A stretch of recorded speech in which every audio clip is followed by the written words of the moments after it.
ನನ್ನ ಹೆಸರು ನಿಶಾಂತ್. ನನಗೆ 18 ವರ್ಷ ತುಂಬುತ್ತಿದ್ದಂತೆಯೇ ನನ್ನ ತಂದೆ ನನ್ನನ್ನು ಒಂದು ಕೋಣೆಯಲ್ಲಿ ಕೂಡಿ ಹಾಕಿದ್ದರು. ಈಗ ನನ್ನ ತಾಯಿ ಪ್ರತಿ ರಾತ್ರಿ ಆ ಕೋಣೆಗೆ ಬಂದು ನನಗೆ ಪ್ರೀತಿಯಿಂದ ಊಟ ಮಾಡಿಸುತ್ತಿದ್ದರು. ಅದನ್ನು ತಿಂದ ತಕ್ಷಣ ನಾನು ಗಾಢನಿದ್ರೆಗೆ ಜಾರುತ್ತಿದ್ದೆ. ಆದರೆ ಎಚ್ಚರವಾದಾಗ ನನ್ನ ಕೈಕಾಲುಗಳನ್ನು ಸರಪಳಿಯಿಂದ ಕಟ್ಟಿದಂತೆ ನನಗೆ ತುಂಬಾ ವಿಚಿತ್ರವಾಗಿ ಭಾಸವಾಗುತ್ತಿತ್ತು. ಒಂದು ದಿನ ನಾನು ನೆಪ ಹೇಳಿ ಹಸಿವಿನಿಂದಲೇ ಮಲಗಿದೆ. ಸ್ವಲ್ಪ ಸಮಯದ ನಂತರ ನನ್ನೊಂದಿಗೆ ನಡೆದ ಘಟನೆ ನನ್ನನ್ನು ದಂಗಾಗಿಸಿತು. ಮುಂಜಾನೆ ಎದ್ದ ನಂತರ ನಾನು ತುಂಬಾ ಉಲ್ಲಾಸದಿಂದ ಫ್ರೆಶ್ ಇದ್ದೆ. ಇಂದು ನನಗೆ ಪೂರ್ತಿ 18 ವರ್ಷ ತುಂಬಿತ್ತು ಮತ್ತು ಇಂದು ನನ್ನ ಹುಟ್ಟಹಬ್ಬದ ದಿನವಾಗಿತ್ತು. ನಾನು ನನ್ನ ಪೋಷಕರ ಏಕೈಕ ಮತ್ತು ಮುದ್ದಿನ ಮಗನಾಗಿದ್ದೆ. ನನ್ನ 18ನೇ ಹುಟ್ಟಹಬ್ಬದ ಆ ಮುಂಜಾನೆ ಇಂದಿಗೂ ನನಗೆ ನಿನ್ನೆಯ ಮಾತಿನಂತೆ ಚೆನ್ನಾಗಿ ನೆನಪಿದೆ. ನಾನು ಕಣ್ಣು ಬಿಟ್ಟಾಗ ನಾನು ಎಚ್ಚರವಾಗಿದ್ದೇನೆ ಎಂದು ತಿಳಿದ ತಕ್ಷಣ ನನ್ನ ತಾಯಿ ಉಪಾಹಾರ ಹಿಡಿದುಕೊಂಡು ನನ್ನ ಕೋಣೆಗೆ ಬಂದರು. ಅವರು ತಕ್ಷಣ ಬಂದು ಮೊದಲು ನನಗೆ ಹುಟ್ಟುಹಬ್ಬದ ಶುಭಾಶಯ ತಿಳಿಸಿದರು ಮತ್ತು ಮಗನೇ, ಬೇಗ ಉಪಾಹಾರ ಮುಗಿಸಿ ಸಿದ್ಧವಾಗು, ನಿನ್ನ ತಂದೆ ಕೆಳಗೆ ನಿನಗಾಗಿ ಕಾಯುತ್ತಿದ್ದಾರೆ, ಅವರು ಕೂಡ ನಿನಗೆ ಶುಭಾಶಯ ತಿಳಿಸಲು ಬಯಸುತ್ತಾರೆ ಎಂದು ಹೇಳಿದರು. ನಾನು ತುಂಬಾ ಸಂತೋಷಪಟ್ಟೆ. ಈ 18 ವರ್ಷಗಳಲ್ಲಿ ನನ್ನ ಪೋಷಕರು ನನಗೆ ಮೊದಲು ಶುಭಾಶಯ ತಿಳಿಸದ ಯಾವುದೇ ಹುಟ್ಟುಹಬ್ಬ ಇದುವರೆಗೂ ಇರಲಿಲ್ಲ. ನಾನು ಸಿದ್ಧವಾಗಿ ಕೆಳಗೆ ಹೋದಾಗ ಮನೆಯಲ್ಲಿ ಒಂದು ವಿಚಿತ್ರವಾದ ಸಂಭ್ರಮ ಮತ್ತು ಸಂತೋಷದ ವಾತಾವರಣವಿತ್ತು.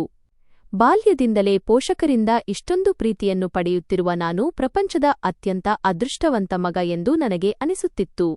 ಇಷ್ಟು ಪ್ರೀತಿ ಬಹುಶಃ ಬೇರೆ ಯಾವ ಮಗನಿಗೂ ಸಿಕ್ಕಿರಲಿಕ್ಕಿಲ್ಲ. ನನ್ನ ಪೋಷಕರು ಕೇವಲ ನನ್ನನ್ನು ಮಾತ್ರ ಅತಿಯಾಗಿ ಪ್ರೀತಿಸುವ ಈ ಪ್ರಪಂಚದ ಏಕೈಕ ದಂಪತಿ ಎಂದು ನಾನು ಹೇಳುತ್ತಿಲ್ಲ. ಬದಲಾಗಿ ಪ್ರತಿಯೊಬ್ಬರಿಗೂ ನನ್ನ ಪೋಷಕರಂತಹ ಪೋಷಕರು ಸಿಗಲಿ ಎಂದು ನಾನು ಪ್ರಾರ್ಥಿಸುತ್ತೇನೆ. ನನ್ನ ಚಿಕ್ಕಪ್ಪ, ಅವರನ್ನು ನಾನು ನನ್ನ ತಂದೆಗಿಂತಲೂ ಹೆಚ್ಚು ಪ್ರೀತಿಸುತ್ತಿದ್ದೆ. ಮುಂಜಾನೆಯೇ ಅವರು ಕೂಡ ನಾನು ಕೆಳಗೆ ಬರುವುದನ್ನು ಕಾಯುತ್ತಿದ್ದರು. ನನ್ನನ್ನು ತಬ್ಬಿಕೊಂಡು ಮೊದಲು ಶುಭಾಶಯ ತಿಳಿಸುತ್ತಿದ್ದರು. ಪ್ರತಿ ಬಾರಿಯಂತೆ ಅವರು ನನ್ನ ಹತ್ತಿರ ಬಂದು ನನ್ನನ್ನು ಆಲಂಗಿಸಿ, ನನ್ನ ಪ್ರೀತಿಯ ಮಗನಿಗೆ ಅವನ ಜೀವನದ ಅತ್ಯಂತ ಸುಂದರವಾದ ಹುಟ್ಟುಹಬ್ಬದ ಹಾರ್ದಿಕ ಶುಭಾಶಯಗಳು ಎಂದರು. ನಾನು ತುಂಬಾ ಸಂತೋಷಪಟ್ಟೆ. ನಾನು ನನ್ನ ಚಿಕ್ಕಪ್ಪನನ್ನು ತುಂಬಾ ಪ್ರೀತಿಸುತ್ತಿದ್ದೆ. ನಮ್ಮ ಕುಟುಂಬದಲ್ಲಿ ನನ್ನ ತಂದೆ, ತಾಯಿ, ನಾನು, ನನ್ನ ಚಿಕ್ಕಪ್ಪ, ಚಿಕ್ಕಮ್ಮ ಮತ್ತು ಅವರ 2 ಹೆಣ್ಣು ಮಕ್ಕಳಿದ್ದರು. ನಾವೆಲ್ಲರೂ ಒಂದು ಸುಖಿ ಕುಟುಂಬದಂತೆ ಜೊತೆಯಾಗಿ ಇರುತ್ತಿದ್ದೆವು. ನನ್ನ ತಂದೆ ಮತ್ತು ಚಿಕ್ಕಪ್ಪನ ನಡುವೆ ಕೂಡ ಅಪಾರ ಪ್ರೀತಿ ಇತ್ತು. 2 ಸಹೋದರರ ನಡುವೆ ಎಂದಿಗೂ ಮನಸ್ತಾಪ ಉಂಟಾಗಿರಲಿಲ್ಲ. ನಾನು ಮನಪೂರ್ವಕವಾಗಿ ಚಿಕ್ಕಪ್ಪನಿಗೆ ಧನ್ಯವಾದ ತಿಳಿಸಿದೆ. ಚಿಕ್ಕಪ್ಪನ ಕೈಯಲ್ಲಿ ತುಂಬಾ ಸುಂದರವಾದ ಮತ್ತು ದುಬಾರಿ ಗಡಿಯಾರವಿತ್ತು. ಅದನ್ನು ಅವರು ನನಗಾಗಿಯೇ ವಿಶೇಷವಾಗಿ ಖರೀದಿಸಿದ್ದರು. ಪ್ರತಿ ವರ್ಷ ಅವರು ಹೀಗೆ ಮಾಡುತ್ತಿದ್ದರು. ಮೊದಲು ಅವರೇ ನನಗೆ ಉಡುಗೊರೆ ನೀಡುತ್ತಿದ್ದರು. ನಾನು ಸಂತೋಷದಿಂದ ಅವರ ಕೈಮುತ್ತಿಟ್ಟು, ಚಿಕ್ಕಪ್ಪ, ನೀವು ಈ ಪ್ರಪಂಚದಲ್ಲೇ ಅತ್ಯುತ್ತಮ ಚಿಕ್ಕಪ್ಪ. ನಿಮ್ಮಂತಹ ಚಿಕ್ಕಪ್ಪ ಈ ಪ್ರಪಂಚದಲ್ಲಿ ಯಾರಿಗೂ ಇರಲಾರರು ಎಂದು ನನಗೆ ಅನಿಸುತ್ತದೆ. ನೀವು ನನ್ನನ್ನು ಪ್ರೀತಿಸುವಷ್ಟು ಯಾರೂ ತಮ್ಮ ಸೋದರಳಿಯನನ್ನು ಪ್ರೀತಿಸುವುದನ್ನು ನಾನು ನೋಡಿಲ್ಲ. ಇಂತಹ ಸುಂದರ ಕುಟುಂಬ ಸಿಗಲು ನಾನು ತುಂಬಾ ಅದೃಷ್ಟವಂತ ಎಂದು ಹೇಳಿದೆ. ಚಿಕ್ಕಪ್ಪ ನಗುತ್ತಾ ನನ್ನ ಕಿವಿ ಹಿಂಡಿ, ಈ ಪ್ರಪಂಚದ ಯಾವ ಚಿಕ್ಕಪ್ಪನಿಗೂ ಇಷ್ಟು ಮುದ್ದಾದ ಸೋದರಳಿಯ ಸಿಕ್ಕಿರಲಿಕ್ಕಿಲ್ಲ ಎಂದರು. ಈ ಮಾತಿಗೆ ನಾವಿಬ್ಬರೂ ನಕ್ಕಿದೆವು. ಅವರು ನನ್ನ ಪ್ರತಿಯೊಂದು ಸಂತೋಷದ ಬಗ್ಗೆ ತುಂಬಾ ಕಾಳಜಿ ವಹಿಸುತ್ತಿದ್ದರು. ಅವರು ಮುಗುಳ್ನಗುತ್ತಾ ನನ್ನ ತಲೆಯ ಮೇಲೆ ಕೈಯಿಟ್ಟು, ದೇವರು ನಿನಗೆ ದೀರ್ಘಾಯುಷ್ಯ ನೀಡಲಿ. ನೀನು ಈ ಕುಟುಂಬದ ಏಕೈಕ ಮಗ. ನೀನು ಈ ಮನೆಯ ದೀಪ.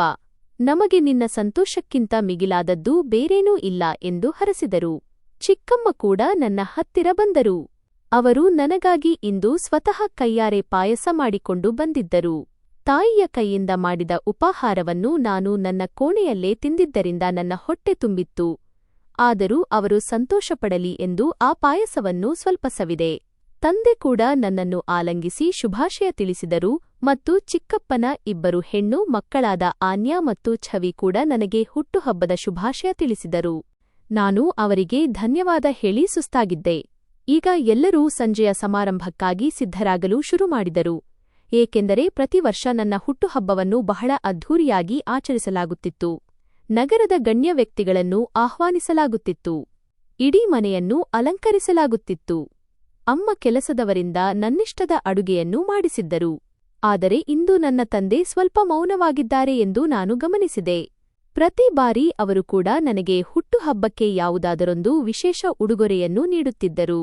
ಆದರೆ ಇಂದು ಅವರು ಕೇವಲ ನನ್ನನ್ನು ಅಪ್ಪಿಕೊಂಡು ಶುಭಾಶಯ ತಿಳಿಸಿದ್ದರು. ಅವರು ನನಗೆ ಉಡುಗೊರೆ ನೀಡಲಿಲ್ಲ ಎಂಬ ಬಗ್ಗೆ ನನಗೆ ಯಾವುದೇ ದೂರು ಇರಲಿಲ್ಲ, ಏಕೆಂದರೆ ನನ್ನ ಜೀವನದಲ್ಲಿ ಇದ್ದ ಐಷಾರಾಮಿ, ಸಂತೋಷ, ನೆಮ್ಮದಿ ಎಲ್ಲವೂ ನನ್ನ ತಂದೆಯ ಕಾರಣದಿಂದಲೇ ಸಿಕ್ಕಿತ್ತು. ಇದೆಲ್ಲವನ್ನೂ ಅವರೇ ನನಗೆ ನೀಡಿದ್ದರು. ಆದರೆ ಇಂದು ತಂದೆಯ ಮುಖದಲ್ಲಿ ಒಂದು ವಿಚಿತ್ರವಾದ ಆತಂಕ ಮತ್ತು ಕೆಲವು ಚಿಂತೆಯ ಗೆರೆಗಳು ಕಾಣಿಸುತ್ತಿದ್ದವು. ಅದು ನನಗೆ ಅರ್ಥವಾಗುತ್ತಿರಲಿಲ್ಲ. ನನಗೆ ಸುಮ್ಮನಿರಲು ಸಾಧ್ಯವಾಗಲಿಲ್ಲ. ನಾನು ತಂದೆಯ ಹತ್ತಿರ ಹೋಗಿ ಅವರ ಮೌನದ ಬಗ್ಗೆ ವಿಚಾರಿಸಿದಾಗ ಅವರು ಲಘುವಾಗಿ ನಗುತ್ತಾ ನನ್ನ ತಲೆಯ ಮೇಲೆ ಕೈಯಿಟ್ಟು, ಏನಿಲ್ಲ ಮಗನೇ, ಕಚೇರಿಯಲ್ಲಿ ಸ್ವಲ್ಪ ಕೆಲಸದ ಒತ್ತಡವಿದೆ ಮತ್ತು ಆರೋಗ್ಯ ಕೂಡ ಅಷ್ಟೊಂದು ಸರಿಯಿಲ್ಲ, ಅದಕ್ಕಾಗಿ ಸ್ವಲ್ಪ ಅಸಮಾಧಾನಗೊಂಡಿದ್ದೇನೆ ಅಷ್ಟೇ. ಆದರೆ ನೀನು ತಲೆಕೆಡಿಸಿಕೊಳ್ಳಬೇಡ. ನಿನ್ನನ್ನು ನೋಡಿದರೆ ನನಗೆ ಸಂತೋಷವಾಗುತ್ತದೆ. ಇಂದಂತೂ ನಿನ್ನ ಹುಟ್ಟುಹಬ್ಬ. ಇಂದಿನ ದಿನ ನನ್ನೆಲ್ಲಾ ದುಃಖಗಳು ಒಂದು ಕಡೆ, ನನ್ನ ಮಗನ ಸಂತೋಷವೇ ಒಂದು ಕಡೆ. ನೀನು ಹೋಗು ಮತ್ತು ನಿನ್ನ ಹುಟ್ಟುಹಬ್ಬದ ಸಿದ್ಧತೆ ಮಾಡಿಕೋ ಎಂದು ಹೇಳಿದರು. ನಾನು ಅಪ್ಪನಿಗೆ ಹೇಳಿದ್ದೆ, ಅಪ್ಪ, ನೀವು ಚಿಂತಿಸುವ ಅಗತ್ಯವಿಲ್ಲ. ನಿಮ್ಮ ಮಗ ಈಗ ದೊಡ್ಡವನಾಗುತ್ತಿದ್ದಾನೆ. ನಾನು ನಿಮಗೆ ಆಸರೆಯಾಗುತ್ತೇನೆ. ಅಪ್ಪ ನನ್ನ ಮಾತಿಗೆ ನಕ್ಕು, ಸರಿ, ಹೋಗಿ ಸಿದ್ಧವಾಗು. ಸ್ವಲ್ಪ ಹೊತ್ತಿನಲ್ಲೇ ಅತಿಥಿಗಳು ಬರಲು ಪ್ರಾರಂಭಿಸುತ್ತಾರೆ. ನಿನಗೆ ತಿಳಿದಿದೆಯಲ್ಲವೇ, ಪ್ರತಿವರ್ಷ ನಿನ್ನ ಹುಟ್ಟುಹಬ್ಬದಂದು ಮನೆಯಲ್ಲಿ ಎಷ್ಟು ದೊಡ್ಡ ಸಮಾರಂಭ ನಡೆಯುತ್ತದೆ ಎಂದು? ಮತ್ತು ಇಂದು ವಿಶೇಷವಾಗಿ ಇನ್ನೂ ಹೆಚ್ಚು ಅತಿಥಿಗಳು ಬರುತ್ತಿದ್ದಾರೆ, ಏಕೆಂದರೆ ಇಂದು ನಿನಗೆ ಪೂರ್ತಿ 18 ವರ್ಷ ತುಂಬಿದೆ ಎಂದರು. ಸಂಜೆಯ ಸಮಯ ಬಂದಾಗ ಮನೆಯನ್ನು ಬಹಳ ಸುಂದರವಾಗಿ ಅಲಂಕರಿಸಲಾಗಿತ್ತು ಮತ್ತು ನಗರದ ದೊಡ್ಡ ಉದ್ಯಮಿಗಳು, ಸಂಬಂಧಿಕರು, ನೆರೆಹೊರೆಯವರು ಹಾಗೂ ಸ್ನೇಹಿತರನ್ನೆಲ್ಲ ಆಹ್ವಾನಿಸಲಾಗಿತ್ತು.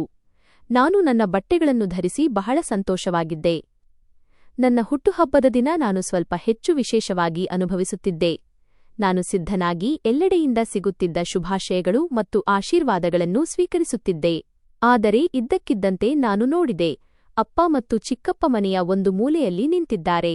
ಅವರಿಬ್ಬರೂ ಬಹಳ ಗಂಭೀರವಾಗಿ ಮತ್ತು ಕಠಿಣ ಶಬ್ದಗಳಲ್ಲಿ ಯಾವುದೋ ವಿಷಯದ ಬಗ್ಗೆ ಮಾತನಾಡುತ್ತಿದ್ದಾರೆ. ಮೊದಲು ಅವರಿಬ್ಬರೂ ಸಾಕಷ್ಟು ಹೊತ್ತು ಮೆಲ್ಲಗೆ ಮಾತನಾಡುತ್ತಿದ್ದರು.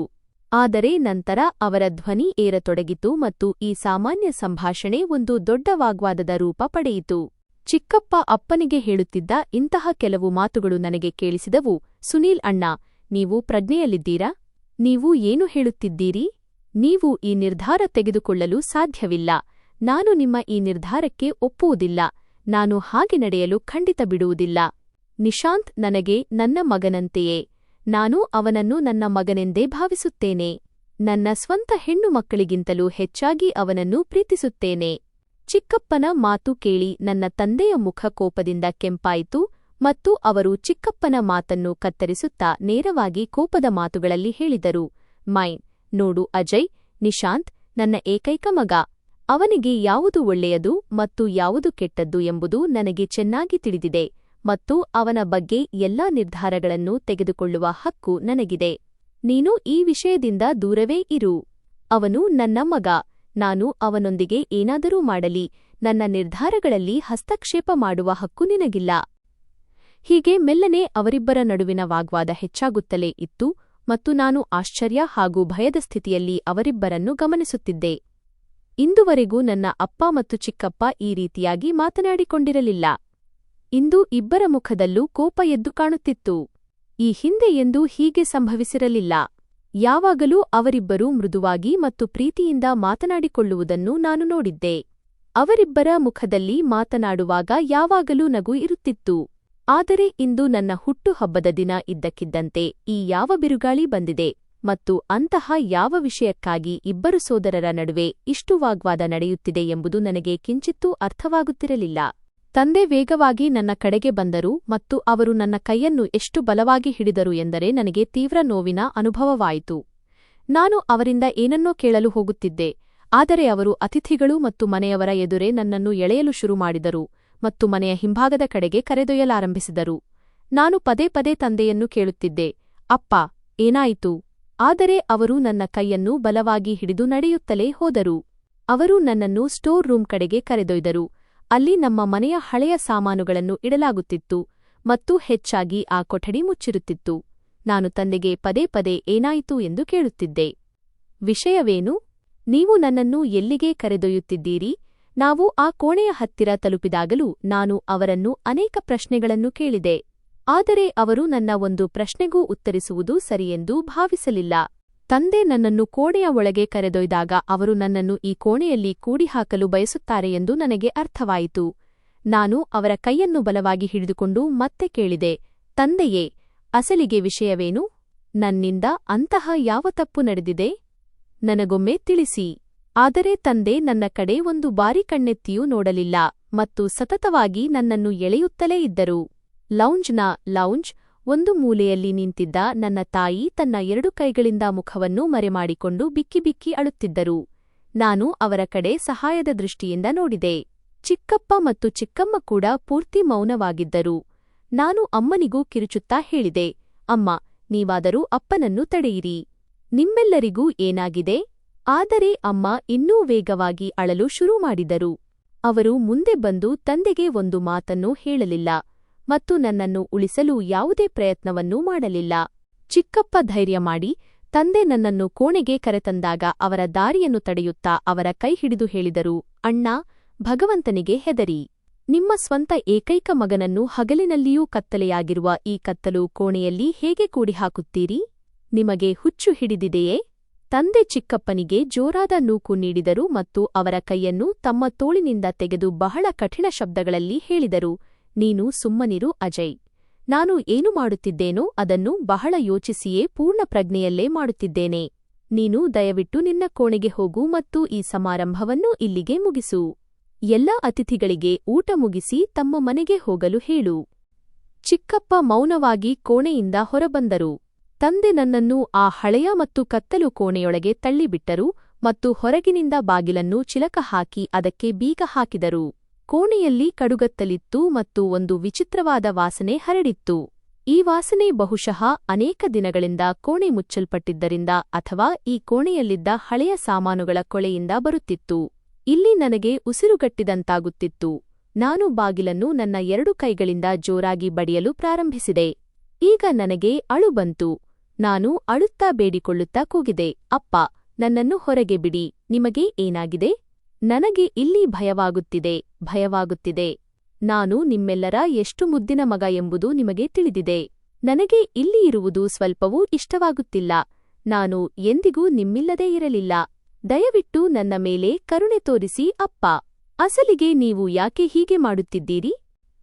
ಹಲವು ಗಂಟೆಗಳು ಕಳೆದು ಹೋದವು, ಆದರೆ ಹೊರಗಿನಿಂದ ಯಾವುದೇ ಶಬ್ದ ಬರಲಿಲ್ಲ ಮತ್ತು ನಾನು ಇಲ್ಲಿ ಕಿರುಚಿ ಸುಸ್ತಾಗಿದ್ದೆ.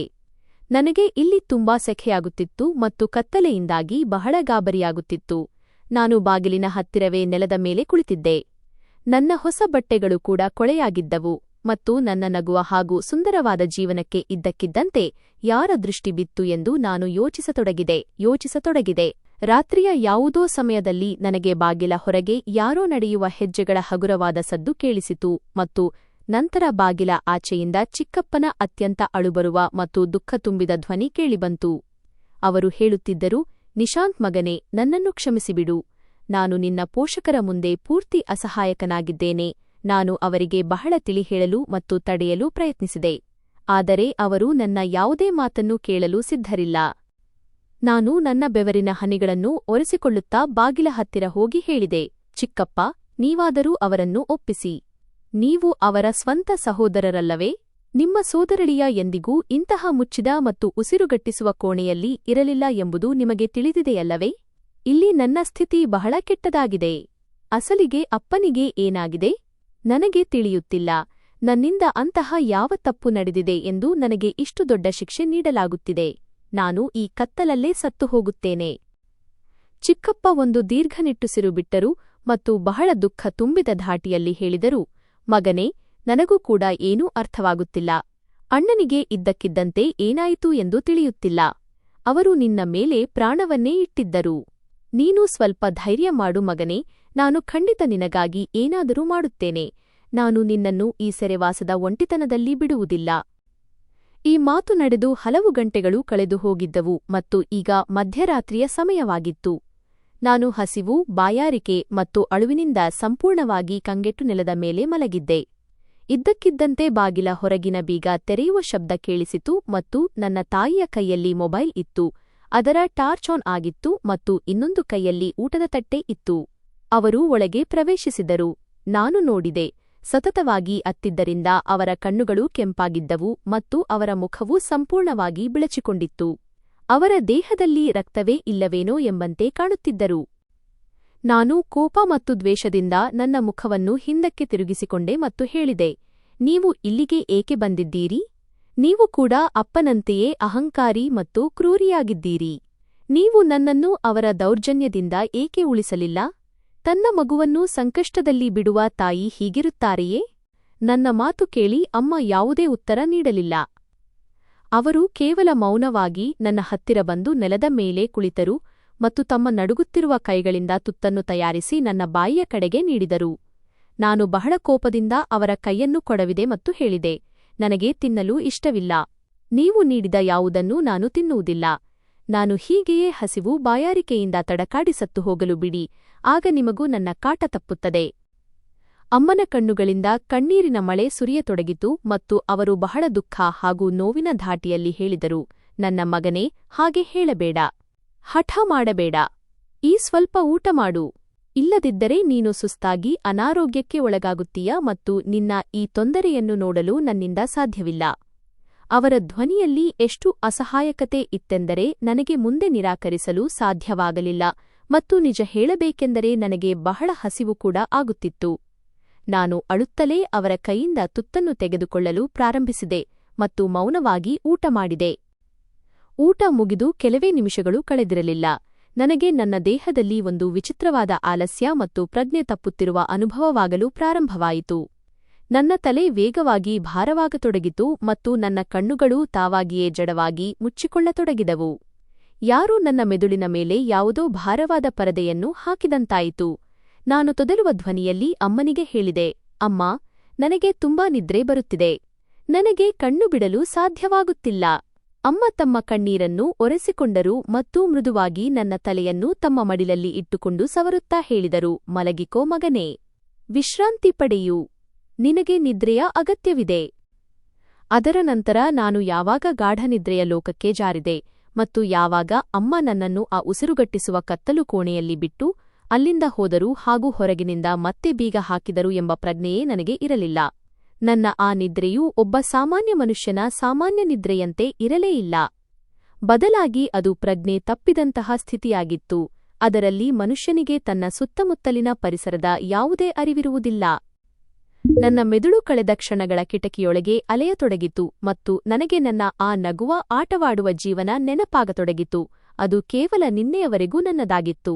ನಾನು ನನ್ನ ಪೋಷಕರ ಏಕೈಕ ಮತ್ತು ಮುದ್ದಿನ ಮಗ. ನನ್ನ ಕುಟುಂಬ ಬಹಳ ಸುಖಮಯವಾಗಿತ್ತು ಮತ್ತು ಪ್ರೀತಿಯಿಂದ ಕೂಡಿತ್ತು. ತಾತನ ಮರಣದ ನಂತರ ನಾವೆಲ್ಲರೂ ಒಂದು ದೊಡ್ಡ ಮನೆಯಲ್ಲಿ ಅವಿಭಕ್ತ ಕುಟುಂಬದಂತೆ ಜಾಯಿಂಟ್ ಫ್ಯಾಮಿಲಿ ವಾಸಿಸುತ್ತಿದ್ದೆವು. ಇದರಲ್ಲಿ ನನ್ನ ಪೋಷಕರಲ್ಲದೆ ನನ್ನ ಚಿಕ್ಕಪ್ಪ ಕೂಡ ಸೇರಿದ್ದರು. ಚಿಕ್ಕಪ್ಪನಿಗೆ 14 ವರ್ಷದ ಮತ್ತು 17 ವರ್ಷದ ಇಬ್ಬರು ಹೆಣ್ಣು ಮಕ್ಕಳಿದ್ದರು. ಚಿಕ್ಕಪ್ಪನಿಗೆ ಮಗ ಇರಲಿಲ್ಲ. ಅವರಿಗೆ ಯಾವಾಗಲೂ ಒಬ್ಬ ಮಗ ಬೇಕೆಂಬ ಹಂಬಲವಿತ್ತು. ಆದ್ದರಿಂದ ಅವರು ನನ್ನನ್ನು ತುಂಬಾ ಪ್ರೀತಿಸುತ್ತಿದ್ದರು. ಅವರು ಯಾವಾಗಲೂ ನನಗಾಗಿ ಹೊಸ ಹೊಸ ಉಡುಗೊರೆಗಳನ್ನು ತರುತ್ತಿದ್ದರು. ಅವರ ಇಬ್ಬರು ಹೆಣ್ಣು ಮಕ್ಕಳು ಕೂಡ ನನ್ನನ್ನು ತಮ್ಮ ಸ್ವಂತ ಸಹೋದರನಂತೆ ಕಾಣುತ್ತಿದ್ದರು. ಚಿಕ್ಕಪ್ಪ ನನ್ನೊಂದಿಗೆ ಚಿಕ್ಕಪ್ಪನಂತೆ ಅಲ್ಲದೆ ಒಬ್ಬ ದೊಡ್ಡ ಅಣ್ಣನಂತೆ ನಡೆದುಕೊಳ್ಳುತ್ತಿದ್ದರು. ನನಗೆ ನನ್ನ ಈ ಜೀವನದಲ್ಲಿ ಯಾವುದೇ ತೊಂದರೆ ಇರಲಿಲ್ಲ ಮತ್ತು ನಾನು ಒಬ್ಬ ರಾಜಕುಮಾರನಂತೆ ಜೀವನ ನಡೆಸುತ್ತಿದ್ದೆ. ಅಂತಿಮವಾಗಿ ನನ್ನ ಈ 18ನೇ ವರ್ಷದ ಹುಟ್ಟುಹಬ್ಬದ ಆ ದುರಾದೃಷ್ಟಕರ ದಿನ ಬಂದೇ ಬಿಟ್ಟಿತು. ಅದು ನನ್ನ ಪ್ರಪಂಚವನ್ನೇ ಬದಲಿಸಿಬಿಟ್ಟಿತು ಮತ್ತು ನನ್ನ ಸ್ವಂತ ತಂದೆಯೇ ನನ್ನನ್ನು ಈ ಕತ್ತಲೆಯ ಹಳೆಯ ಕೋಣೆಯಲ್ಲಿ ಸೆರೆಹಿಡಿದಿದ್ದರು. ಮಾರನೆಯ ದಿನ ಬೆಳಿಗ್ಗೆ ನಾನು ಕಣ್ಣು ಬಿಟ್ಟಾಗ ಕೋಣೆಯಲ್ಲಿದ್ದ ಆ ಸಣ್ಣ ಮತ್ತು ಏಕೈಕ ವೆಂಟಿಲೇಟರ್ನಿಂದ ಮಂದವಾದ ಬೆಳಕು ಒಳಗೆ ಬರುತ್ತಿತ್ತು. ಅದು ಹಗಲು ಶುರುವಾಗಿದೆ ಎಂದು ಸಾರುತ್ತಿತ್ತು. ನನ್ನ ದೇಹದಲ್ಲಿ ತೀವ್ರ ನಿಶ್ಶಕ್ತಿ ಅನಿಸುತ್ತಿದ್ದ ಕಾರಣ ನಾನು ನೆಲದಿಂದ ಏಳಲು ತುಂಬಾ ಕಷ್ಟಪಟ್ಟೆ. ಆಗ ಹಠಾತ್ತನೆ ನನ್ನ ಇಡೀ ದೇಹದ ಮೂಳೆ ಮೂಳೆಗಳಲ್ಲಿ ಮತ್ತು ಪ್ರತಿಯೊಂದು ಅಂಗಾಂಗಗಳಲ್ಲಿ ತೀವ್ರವಾದ ನೋವಿನ ಅಲೆ ಎದ್ದಂತಾಯಿತು. ನನ್ನ ತಲೆ ತುಂಬಾ ಭಾರವಾಗಿತ್ತು ಮತ್ತು ಮರಗಟ್ಟಿದಂತಾಗಿತ್ತು. ಯಾರೋ ರಾತ್ರಿ ಇಡೀ ನನ್ನ ತಲೆಯ ಮೇಲೆ ನಿರಂತರವಾಗಿ ಸುತ್ತಿಗೆಯಿಂದ ಹೊಡೆದಂತೆ ಭಾಸವಾಗುತ್ತಿತ್ತು. ನೋವಿನಿಂದ ನರಳುತ್ತಾ ನಾನು ನನ್ನ ಕೈಗಳ ಕಡೆಗೆ ನೋಡಿದಾಗ ನನಗೆ ದಿಗಿಲಾಯಿತು, ಏಕೆಂದರೆ ನನ್ನ ಎರಡೂ ಮಣಿಕಟ್ಟುಗಳು ಮತ್ತು ಕಾಲುಗಳ ಮೇಲೆ ಕೆಂಪು ಬಣ್ಣದ ಸವೆತದ ಗುರುತುಗಳು ಬಹಳ ಸ್ಪಷ್ಟವಾಗಿ ಕಾಣುತ್ತಿದ್ದವು. ಯಾರೋ ರಾತ್ರಿಯಿಡೀ ನನ್ನನ್ನು ದಪ್ಪನೆಯ ಒರಟು ಹಗ್ಗಗಳಿಂದ ಅಥವಾ ಕಬ್ಬಿಣದ ಸರಪಳಿಗಳಿಂದ ಗಟ್ಟಿಯಾಗಿ ಕಟ್ಟಿ ಹಾಕಿದಂತಿತ್ತು. ನಾನು ತುಂಬಾ ಹೆದರಿಹೋಗಿದ್ದೆ. ಅಂದಿನಿಂದ ಇದು ನನ್ನ ದೈನಂದಿನ ದಿನಚರಿಯಾಗಿಬಿಟ್ಟಿತು. ನಾನು ಈ ಕೋಣೆಯಲ್ಲಿ ಬಂಧಿಯಾಗಿ ಹಲವು ದಿನಗಳು ಕಳೆದು ಹೋಗಿದ್ದವು ಮತ್ತು ಪ್ರತಿದಿನವೂ ನನಗೆ ಅಷ್ಟೇ ನೋವನ್ನು ತರುತ್ತಿತ್ತು. ಇಡೀ ದಿನ ನಾನು ಆ ಕತ್ತಲೆಯ ಕೋಣೆಯಲ್ಲಿ ಬಂಧಿಯಾಗಿದ್ದೆ. ಅಲ್ಲಿ ಹೊರಗಿನಿಂದ ಒಂದು ವಿಚಿತ್ರವಾದ ಮೌನ ಆವರಿಸಿರುತ್ತಿತ್ತು. ಮಧ್ಯಾಹ್ನದ ಸಮಯದಲ್ಲಿ ಹೆಚ್ಚಾಗಿ ಚಿಕ್ಕಪ್ಪ ಬಂದು ಬಾಗಿಲ ಹೊರಗೆ ನಿಂತುಕೊಳ್ಳುತ್ತಿದ್ದರು ಮತ್ತು ಅಳುವ ಧ್ವನಿಯಲ್ಲಿ ನನ್ನೊಂದಿಗೆ ಮಾತನಾಡುತ್ತಿದ್ದರು. ಅವರು ಹೇಳುತ್ತಿದ್ದರು, ತಾನು ನನ್ನ ತಂದೆಗೆ ಮನವರಿಕೆ ಮಾಡಿ ಸುಸ್ತಾಗಿದ್ದೇನೆ ಎಂದು ಹೇಳುತ್ತಿದ್ದರು. ಆದರೆ ಅವರು ಒಪ್ಪುತ್ತಿಲ್ಲವಂತೆ.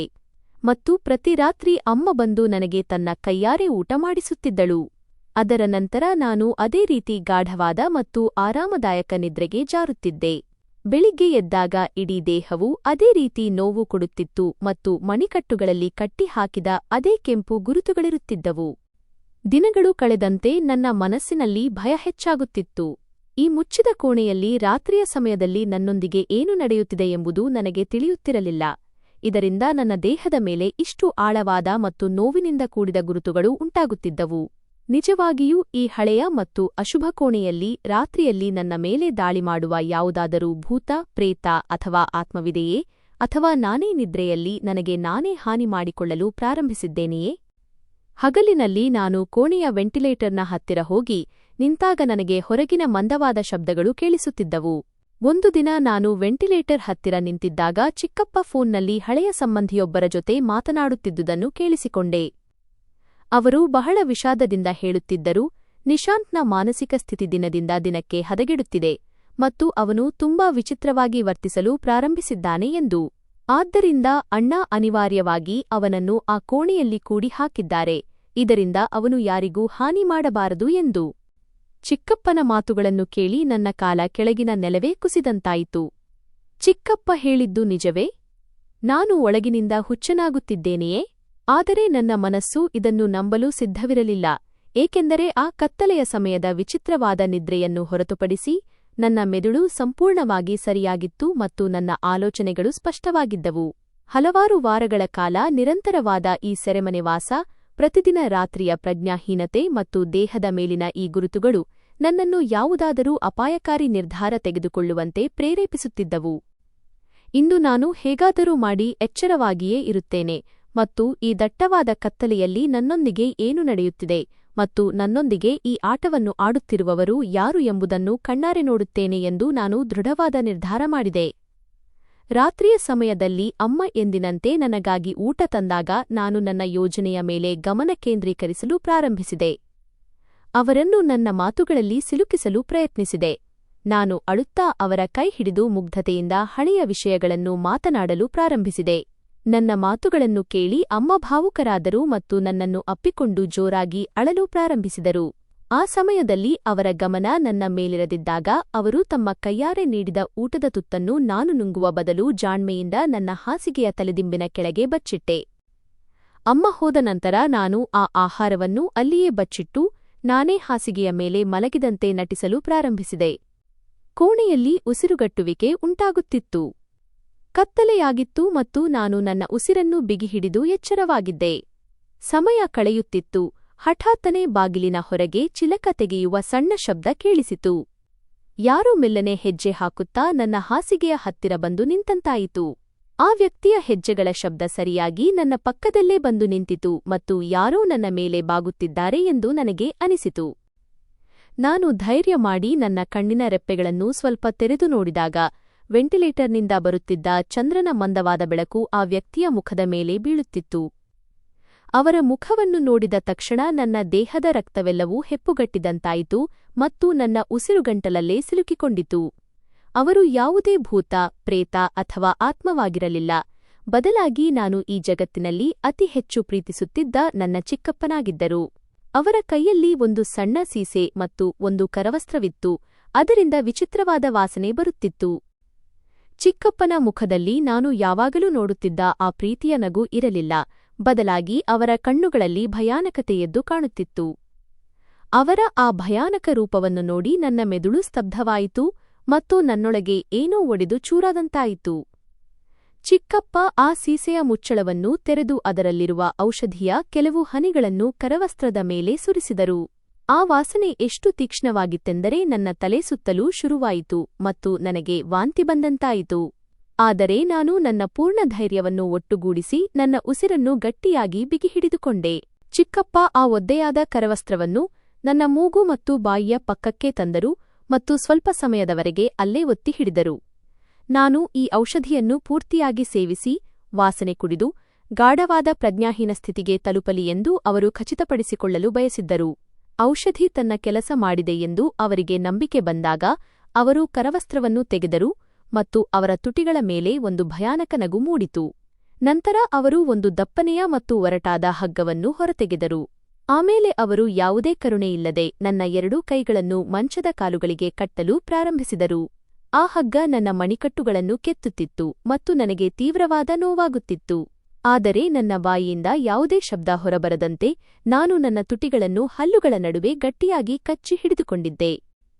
ನನ್ನನ್ನು ಕಟ್ಟುವಾಗ ಅವರು ಮೆಲ್ಲನೆ, ಆದರೆ ವಿಷಪೂರಿತ ಧ್ವನಿಯಲ್ಲಿ ತಮಗೆ ತಾವೇ ಗೊಣಗುತ್ತಿದ್ದರು. ಸುನಿಲ್ ಅಣ್ಣ ಮತ್ತು ಅತ್ತಿಗೆ ಏನು ಅಂದುಕೊಂಡಿದ್ದರು?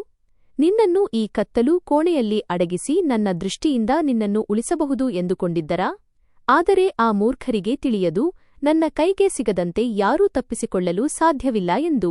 ಇನ್ನೂ ಕೆಲವು ದಿನಗಳು ಅಷ್ಟೇ, ನಂತರ ನೀನು ಶಾಶ್ವತವಾಗಿ ಈ ಕತ್ತಲು ಕೋಣೆಯ ಭಾಗವಾಗಿ ಹೋಗುತ್ತೀಯ ಮತ್ತು ಈ ವಿಷಯ ಯಾರಿಗೂ ತಿಳಿಯುವುದೇ ಇಲ್ಲ. ಅವರ ಮಾತುಗಳು ನನಗೆ ತೀವ್ರ ಭಯ ಹುಟ್ಟಿಸಿದವು ಮತ್ತು ನಾನು ಜೋರಾಗಿ ಕಿರುಚುತ್ತಾ, ಅವರು ನನ್ನ ಮೇಲೆ ಇಂತಹ ದೌರ್ಜನ್ಯ ಏಕೆ ಮಾಡುತ್ತಿದ್ದಾರೆ ಎಂದು ಕೇಳಬೇಕೆಂದು ನನಗನ್ನಿಸಿತು. ಆದರೆ ನಾನು ಅಸಹಾಯಕನಾಗಿದ್ದೆ. ಇದ್ದಕ್ಕಿದ್ದಂತೆ ಕೋಣೆಯ ಹೊರಗೆ ಯಾವುದೋ ಭಾರವಾದ ವಸ್ತು ಬಿದ್ದ ಶಬ್ದ ಕೇಳಿಸಿತು.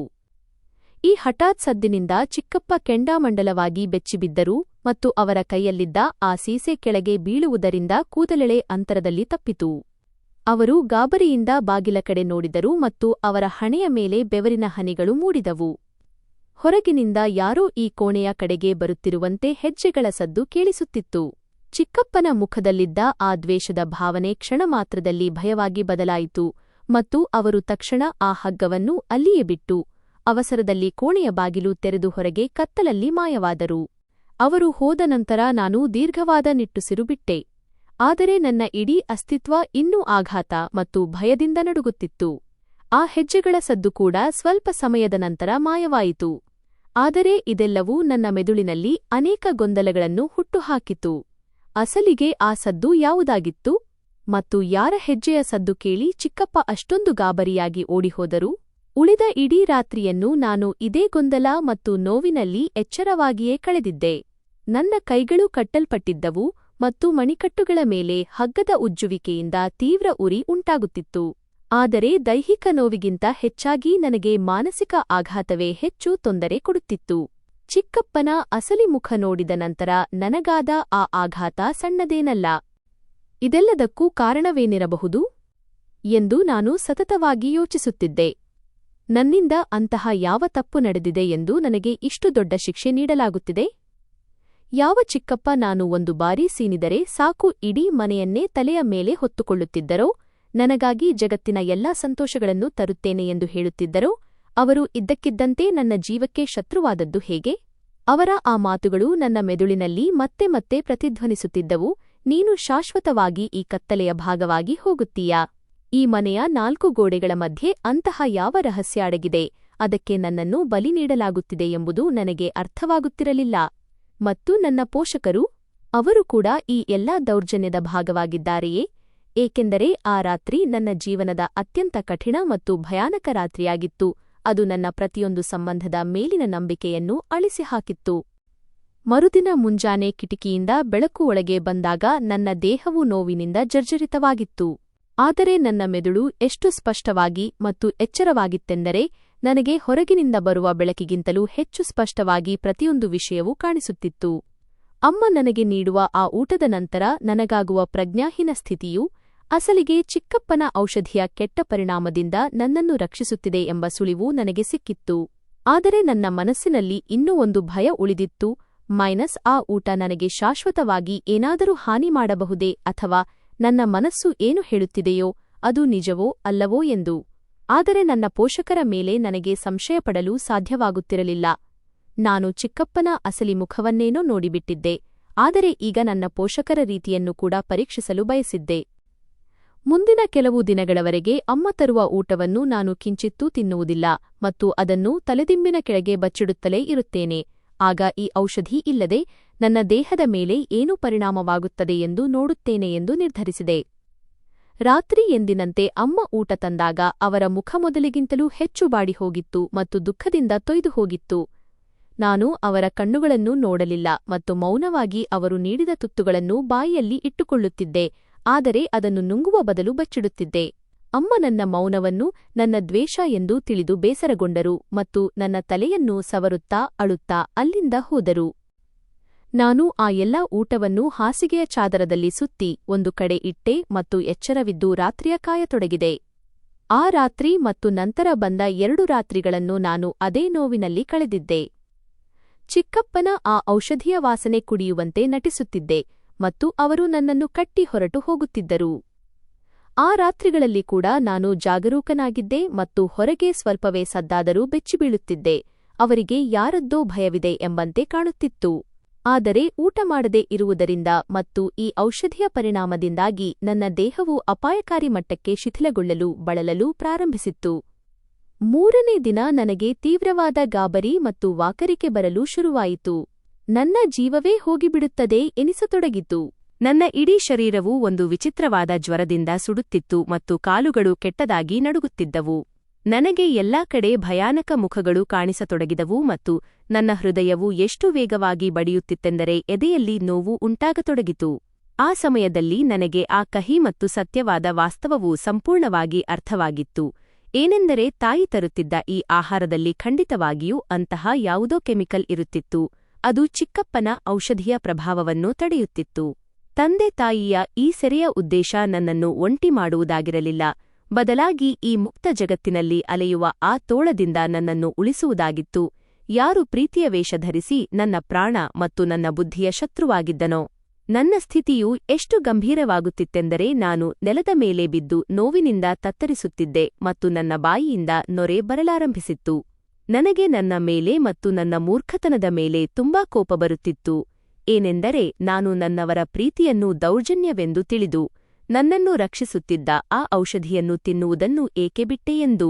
ಅದೇ ಮಧ್ಯಾಹ್ನ ನನ್ನ ನೋವು ಸ್ವಲ್ಪ ಕಡಿಮೆಯಾದಾಗ ನಾನು ಪ್ರಜ್ಞಾಹೀನ ಸ್ಥಿತಿಯಲ್ಲಿ ಬಾಗಿಲ ಹತ್ತಿರ ಬಿದ್ದಿದ್ದೆ. ನನಗೆ ಹೊರಗಿನಿಂದ ತಂದೆ ಮತ್ತು ತಾಯಿಯ ನಿಧಾನವಾದ ಆದರೆ ನೋವಿನಿಂದ ಕೂಡಿದ ಧ್ವನಿ ಕೇಳಿಸಿತು. ಚಿಕ್ಕಪ್ಪ ಮನೆಯಲ್ಲಿ ಇಲ್ಲದ ಹಾಗೆ ಅನ್ನಿಸುತ್ತಿತ್ತು ಮತ್ತು ಅವರಿಬ್ಬರೂ ನನ್ನ ಸ್ಥಿತಿಯ ಬಗ್ಗೆ ಮಾತನಾಡುತ್ತಿದ್ದರು. ತಾಯಿ ಸತತವಾಗಿ ಅಳುತ್ತಾ ತಂದೆಯವರ ಬಳಿ ಹೇಳುತ್ತಿದ್ದರು, ಸುನಿಲ್, ನನ್ನಿಂದ ನನ್ನ ಮಗನ ಈ ಸ್ಥಿತಿಯನ್ನು ಇನ್ನು ಮುಂದೆ ನೋಡಲಾಗುತ್ತಿಲ್ಲ. ಅವನು ದಿನದಿಂದ ದಿನಕ್ಕೆ ಒಣಗಿ ಕಡ್ಡಿಯಾಗುತ್ತಿದ್ದಾನೆ ಮತ್ತು ಅವನ ಕಣ್ಣುಗಳ ಕೆಳಗೆ ಕಪ್ಪು ವರ್ತುಲಗಳು ಬಿದ್ದಿವೆ. ನಾವು ಅವನನ್ನು ಆಸ್ಪತ್ರೆಗೆ ಕರೆದುಕೊಂಡು ಹೋಗೋಣ. ನಾವು ಆ ಜಾಲಮನ ಕ್ರೂರಿಯ ವಿರುದ್ಧ ಹೋರಾಡೋಣ. ಕೊನೆಗೆ ಅವನು ನಮ್ಮ ಮಗನನ್ನು ಕೊಂದೇ ಬಿಡುತ್ತಾನೆ. ತಂದೆಯ ಧ್ವನಿಯು ಅಳುವಿನಿಂದ ಕೂಡಿತ್ತು ಮತ್ತು ಅವರು ತುಂಬಾ ಅಸಹಾಯಕತೆಯಿಂದ ಹೇಳುತ್ತಿದ್ದರು, ನೀನು ಏಕೆ ಅರ್ಥಮಾಡಿಕೊಳ್ಳುತ್ತಿಲ್ಲ? ಅವನು ತುಂಬಾ ಶಕ್ತಿಶಾಲಿ ಮತ್ತು ಚಾಲಾಕಿ ಮನುಷ್ಯ. ನಾವು ಸ್ವಲ್ಪ ಸುಳಿವು ಕೊಟ್ಟರೂ ಅವನು ನಿಶಾಂತ್ನನ್ನು ಹುಚ್ಚಾಸ್ಪತ್ರೆಗೆ ಕಳುಹಿಸುತ್ತಾನೆ ಅಥವಾ ಅಂತಹ ಯಾವುದಾದರೂ ಹೆಜ್ಜೆ ಇಡುತ್ತಾನೆ ಎಂದರೆ ನಾವು ಅವನನ್ನು ಶಾಶ್ವತವಾಗಿ ಕಳೆದುಕೊಳ್ಳುತ್ತೇವೆ. ತಂದೆ ಮುಂದೆ ಹೇಳಿದರು, ಡಾಕ್ಟರ್ ನಮಗೆ ಹೇಳಿಕೊಟ್ಟಿರುವ ದಾರಿಯು ನಿಶಾಂತ್ನನ್ನು ಅವನ ಔಷಧಿಯ ಪರಿಣಾಮದಿಂದ ಉಳಿಸುತ್ತಿದೆ ಮತ್ತು ನಾವು ತಾಳ್ಮೆಯಿಂದ ಇರಬೇಕು. ಈ ಸೆರೆಯಿಂದ ನಮ್ಮ ಮಗನನ್ನು ಹೊರತಂದು ಬೇರೆ ಯಾವುದಾದರೂ ದಾರಿ ಹುಡುಕಬೇಕು. ದಯವಿಟ್ಟು ದೇವರಿಗಾಗಿ ಧೈರ್ಯ ತಂದುಕೋ ಮತ್ತು ಅವನಿಗೆ ರಾತ್ರಿ ಆ ಔಷಧಿಯಿರುವ ಆಹಾರವನ್ನೇ ತಿನ್ನಿಸು. ಇದರಿಂದ ಅವನು ತನ್ನ ಚಿಕ್ಕಪ್ಪನ ವಿಷದಿಂದ ಬಚಾವಾಗಲಿ. ತಂದೆ ಮತ್ತು ತಾಯಿಯ ಈ ನೋವಿನ ಮಾತುಗಳನ್ನು ಕೇಳಿ ನನ್ನ ಹೃದಯದ ಮೇಲಿದ್ದ ಪರದೆಯೂ ಸರಿದಿತ್ತು ಮತ್ತು ನನ್ನ ಕಣ್ಣುಗಳಿಂದ ಪ್ರೀತಿಯ ಕಣ್ಣೀರು ಹರಿಯಲಾರಂಭಿಸಿತು. ನಾನು ಅಳುತ್ತಾ ಸಂಜೆಯಾಗುವುದನ್ನೇ ಕಾಯತೊಡಗಿದೆ. ಯಾವಾಗ ತಾಯಿ ಆಹಾರ ತರುತ್ತಾರೋ ಆಗ ನಾನು ಅವರ ಪಾದಗಳಿಗೆ ಬಿದ್ದು ಕ್ಷಮೆ ಕೇಳಬಹುದು ಎಂದು. ಸಂಜೆಯಾಗುತ್ತಾ ಬಂದಿತ್ತು. ನನ್ನ ಹೃದಯ ಒಂದು ವಿಚಿತ್ರ ಚಡಪಡಿಕೆಯಿಂದ ಬಡಿಯುತ್ತಿತ್ತು.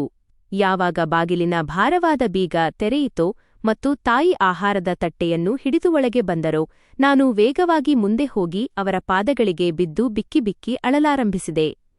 ನಾನು ಅವರ 2 ಕೈಗಳನ್ನು ನನ್ನ ಮುಖದ ಮೇಲೆ ಇಟ್ಟುಕೊಂಡು ಅಳುತ್ತಾ ಅವರಿಂದ ಕ್ಷಮೆ ಕೇಳತೊಡಗಿದೆ. ನಾನು ಎಷ್ಟು ಅಜ್ಞಾನಿಯಾಗಿದ್ದೆ. ನಿಮ್ಮ ಇಷ್ಟು ದೊಡ್ಡ ತ್ಯಾಗ ಮತ್ತು ಮೌನ ಪ್ರೀತಿಯನ್ನು ದೌರ್ಜನ್ಯವೆಂದು ತಿಳಿಯುತ್ತಿದ್ದೆ ಎಂದು. ತಾಯಿಯ ಕೈಗಳು ಕೂಡ ಕೆಟ್ಟದಾಗಿ ನಡುಗುತ್ತಿದ್ದವು. ಅವರು ಅಳುತ್ತಾ ನನ್ನನ್ನು ಅಪ್ಪಿಕೊಂಡರು ಮತ್ತು ನನ್ನ ಹಣೆಗೆ ಮುತ್ತಿಡುತ್ತಾ ಹೇಳಿದರು, ನನ್ನ ಮಗನೇ, ಒಬ್ಬ ತಾಯಿಗೆ ತನ್ನ ಮಗುವನ್ನು ಸೆರೆಮನೆಯಂತಹ ಕೋಣೆಯಲ್ಲಿ ಒಂಟಿಯಾಗಿ ತವಕಿಸುವುದಕ್ಕಿಂತ ದೊಡ್ಡ ನೋವು ಬೇರೊಂದಿಲ್ಲ. ಆದರೆ ನಮ್ಮ ಮುಂದೆ ಇದಲ್ಲದೆ ಬೇರೆ ದಾರಿಯೇ ಉಳಿದಿರಲಿಲ್ಲ. ನಾನು ತಾಯಿಯನ್ನು ಕೇಳಿದೆ, ಅಮ್ಮ, ಯಾವಾಗ ನಿಮಗೂ ಮತ್ತು ತಂದೆಯವರಿಗೂ ಚಿಕ್ಕಪ್ಪನ ಈ ಅಸಹ್ಯಕರ ಸಂಚಿನ ಬಗ್ಗೆ ತಿಳಿಯಿತೋ ಆಗ ನೀವು ನನ್ನನ್ನು ಎಲ್ಲಾದರೂ ದೂರ ಕಳುಹಿಸಬಾರದಿತ್ತೇ ಅಥವಾ ಪೊಲೀಸರನ್ನು ಏಕೆ ಕರೆಯಲಿಲ್ಲ? ತಾಯಿ ಸುದೀರ್ಘವಾದ ಮತ್ತು ತಣ್ಣನೆಯ ನಿಟ್ಟುಸಿರು ಬಿಟ್ಟರು ಮತ್ತು ಮೆಲ್ಲನೆಯ ಧ್ವನಿಯಲ್ಲಿ ನನಗೆ ಆ ಕಹಿ ಸತ್ಯವನ್ನು ತಿಳಿಸಿದರು. ಅದನ್ನು ಕೇಳಿ ನನ್ನ ಮೈ ರೋಮಾಂಚನಗೊಂಡಿತು.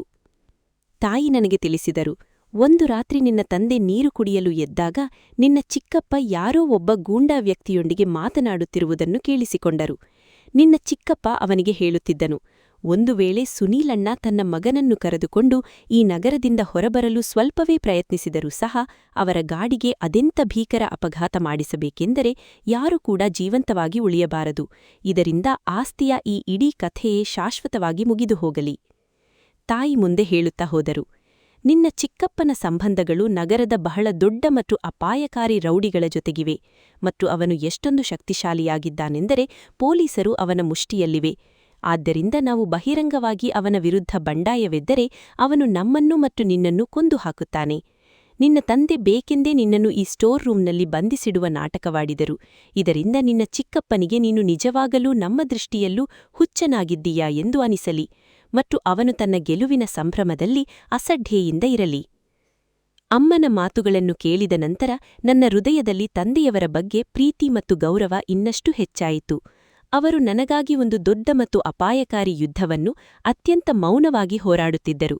ಅಮ್ಮ ನನಗೆ ತನ್ನ ಕೈಯಾರೆ ಊಟ ಮಾಡಿಸಿದರು ಮತ್ತು ಹೇಳಿದರು, ನಿನ್ನ ತಂದೆ ನಗರದ ಒಬ್ಬ ಹಳೆಯ ಮತ್ತು ಪ್ರಾಮಾಣಿಕ ವೈದ್ಯರಿಗೆ ಎಲ್ಲ ಸತ್ಯವನ್ನು ತಿಳಿಸಿ ಅವರಿಂದ ಆ ಕೆಮಿಕಲ್ ಪಡೆದುಕೊಂಡಿದ್ದರು. ಇದರಿಂದ ನಾನು ಪ್ರತಿದಿನ ನಿನಗೆ ಊಟದಲ್ಲಿ ಬೆರೆಸಿಕೊಡುತ್ತಿದ್ದೆ. ಇದರಿಂದ ನಿನ್ನ ಚಿಕ್ಕಪ್ಪ ನೀಡುತ್ತಿದ್ದ ವಿಷಕಾರಿ ಔಷಧಗಳು ನಿನ್ನ ಮೆದುಳಿಗೆ ಹಾನಿ ಮಾಡಬಾರದು ಎಂಬುದು ನಮ್ಮ ಉದ್ದೇಶವಾಗಿತ್ತು. ಅಮ್ಮ ನನ್ನ ಮಣಿಕಟ್ಟಿನ ಮೇಲಿದ್ದ ಹಗ್ಗದ ಗುರುತುಗಳಿಗೆ ತುಂಬ ಪ್ರೀತಿ ಮತ್ತು ಮೃದುವಾದ ಕೈಗಳಿಂದ ಮುಲಾಮನ್ನು ಹಚ್ಚಿದರು.